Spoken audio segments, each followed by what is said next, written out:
And I wanted to talk to you today about another topic that has to do with what a lot of women will go through in perimenopause and in the menopause years as well. And I've been focusing on that all of last week and then this week because there's a lot of different things that we can experience. And a lot of the times we don't even consider that they could have to do with the transition that's happening with your body. And the one that I wanted to talk to you about today is sleep.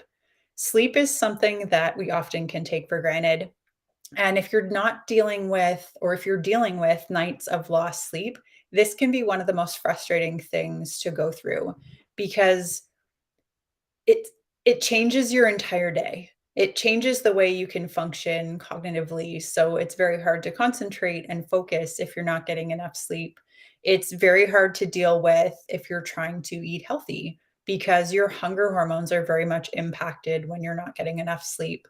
We have leptin and ghrelin, which are the 2 hunger hormones. Leptin is the hunger hormone that tells you you're satiated and stop eating, and ghrelin, I think of gremlin when I think of ghrelin. Ghrelin is the hormone that tells you just keep eating. And when we're not sleeping properly, these can get imbalanced. Leptin, the one that tells you you're good and you don't need any more, gets suppressed and ghrelin becomes elevated. So we start to crave things, high sugar things, because the body wants energy when you're not getting enough sleep. And so you may be craving carbohydrates and sugar, and ultimately, that puts you in a vicious cycle of energy goes up and then energy comes back down. And this can go on for the entire day. As I mentioned, cognitively, it can be very challenging. There's studies that have shown that we can be, it's almost comparable to being intoxicated if you lose as much as one good night of sleep. So it has a really big impact on our entire day. Our energy is going to be different. Our mood is going to change. And if you're going through perimenopause and you've already got some other things and symptoms that you're dealing with, not getting enough sleep is not going to be helpful. Sleep is a really important time too when the body is able to heal. We do a lot of our healing systemically and internally while we're sleeping at night. Like, yes, your mind is cognitively you're asleep, so you feel like you're resting, but the body is doing a lot of things. We do a major detox when we're asleep as well. Our liver is very active. It's doing a lot of things to clear us out and to clear out the toxins and the things that we've built up throughout the day. So sleep is really important. So if you're not sleeping properly, it's going to have a big impact on you. But there's a lot of reasons why this can be an issue for people, and especially for women, in perimenopause. A lot of the times clients will come to me, and this is a conversation that we have early on, is how is your sleep? Are you sleeping through the night? Is a really good question to ask people because it's something that we do it every day. And so over time, you can just get used to the fact that, oh, well, I'm only getting 6 hours of sleep every night, but that's my normal. And a lot of the times, any symptom can feel like it's your normal when it's something you've been dealing with for a long period of time.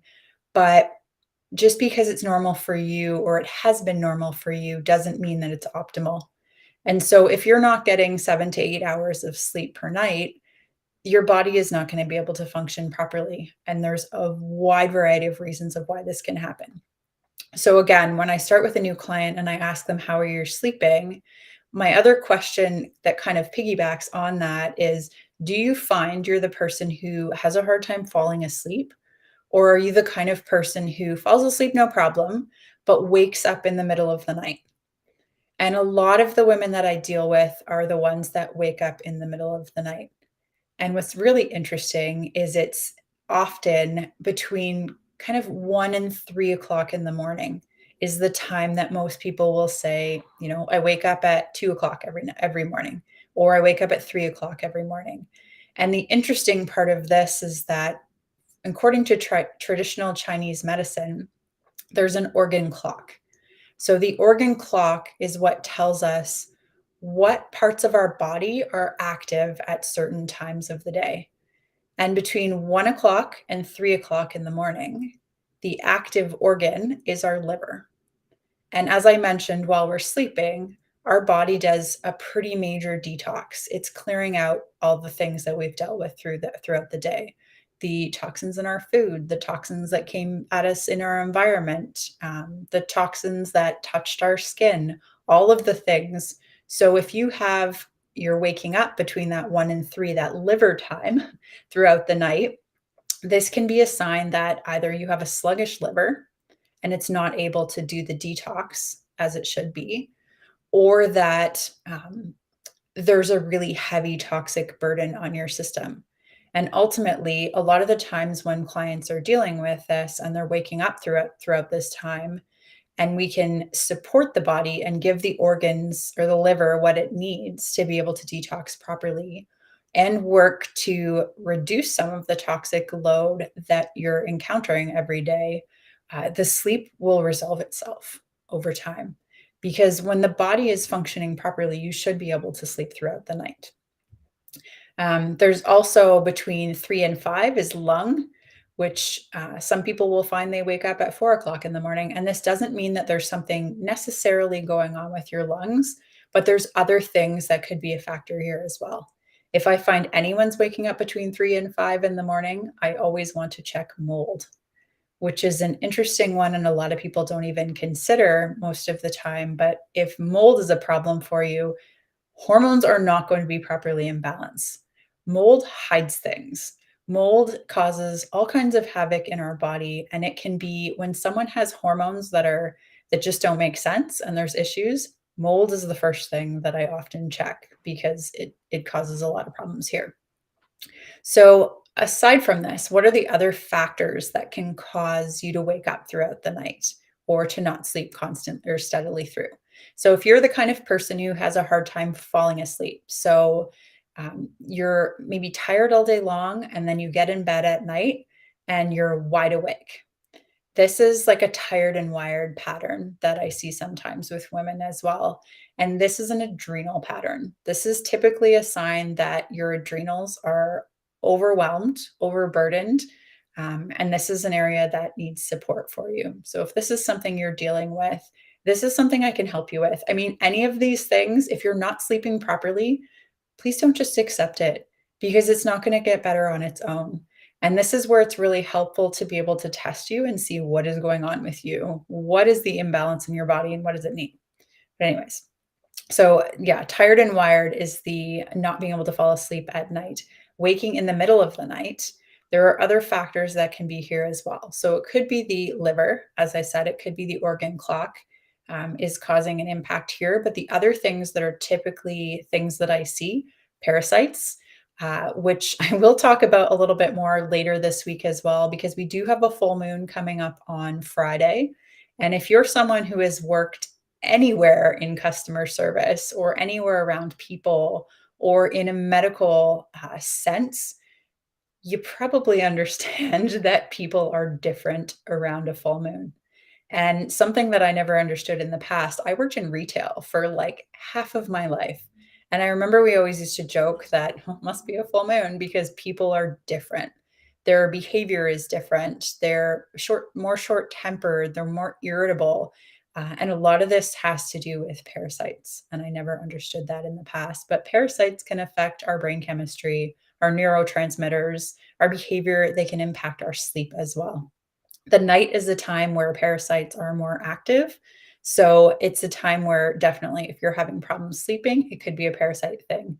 If you grind your teeth at night, which a lot of people do, a lot of kids do as well, grinding teeth is a telltale sign typically that there's a parasite thing going on. And this is something that I can help you with as well. Another problem here can be blood sugar imbalance. And a lot of the times for women, when getting into our 40s, into our 50s, the body has a harder time dealing with insulin and with blood sugar regulation. And a lot of women deal with insulin resistance, which is where the body's been pumping out so much insulin for a long time that it gets to the point where the cells just don't accept the sugar anymore. And so, what can happen is that your blood sugar will drop while you're sleeping, and this is like cause for concern, cause for alarm for the body. So when this happens, adrenaline will increase and then cortisol will follow shortly after.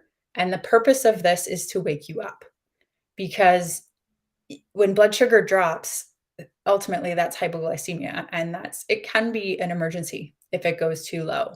And so the body's like, "Wake up. You need to take action because blood sugar is dropping."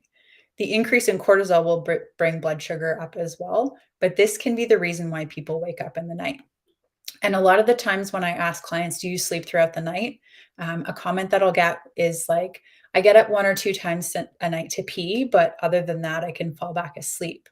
Typically, that's a blood sugar pattern. Typically, that's the adrenaline waking you up.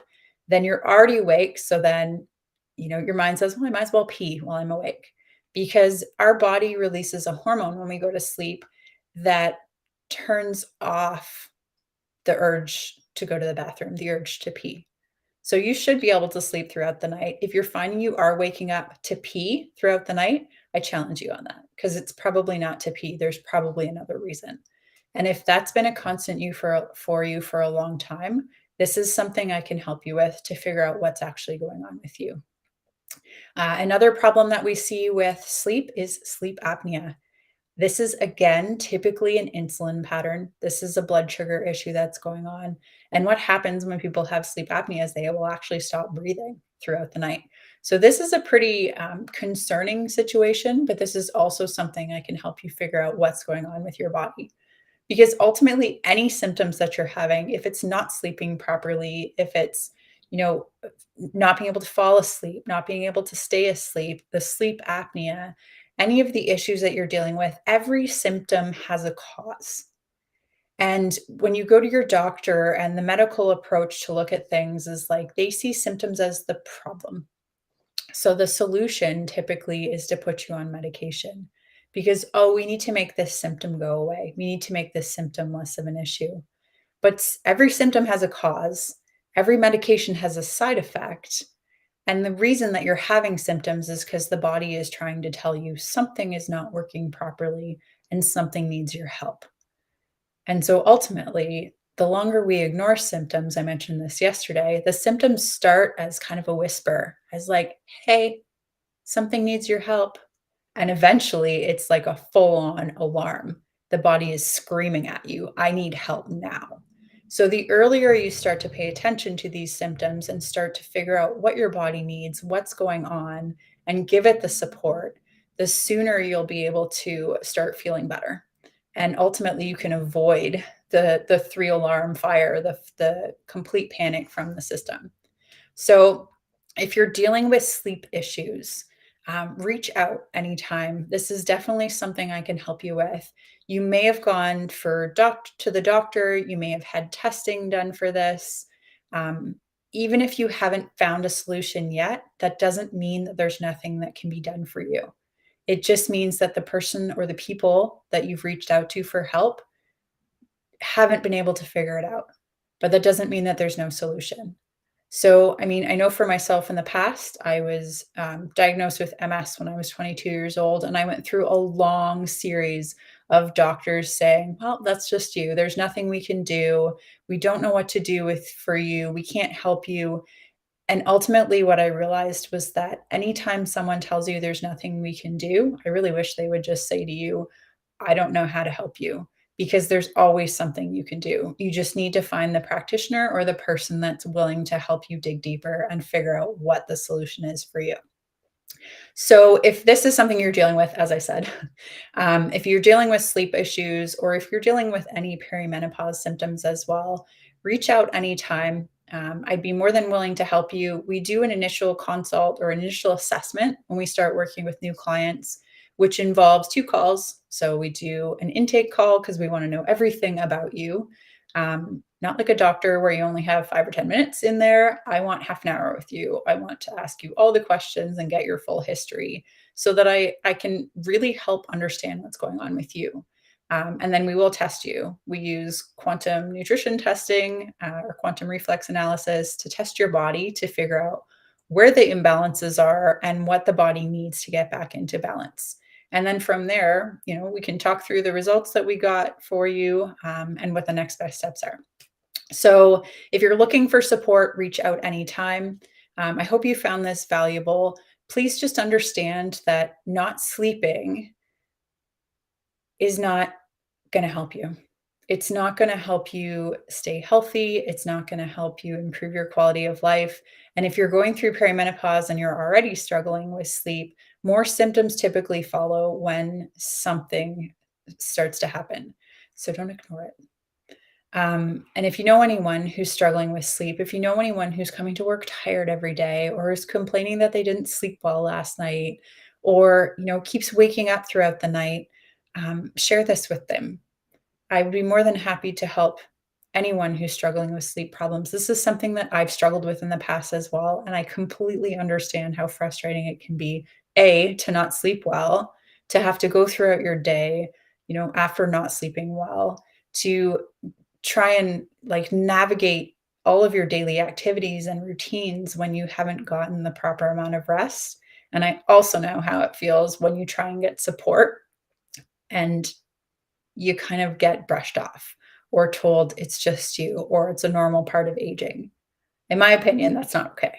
So, if you would like help with your sleep, if you know someone who needs help with sleep, please connect us. And yeah, I hope you enjoy the rest of your day, and I will talk to you again soon. This is Kate from Aligned Natural Health. Live well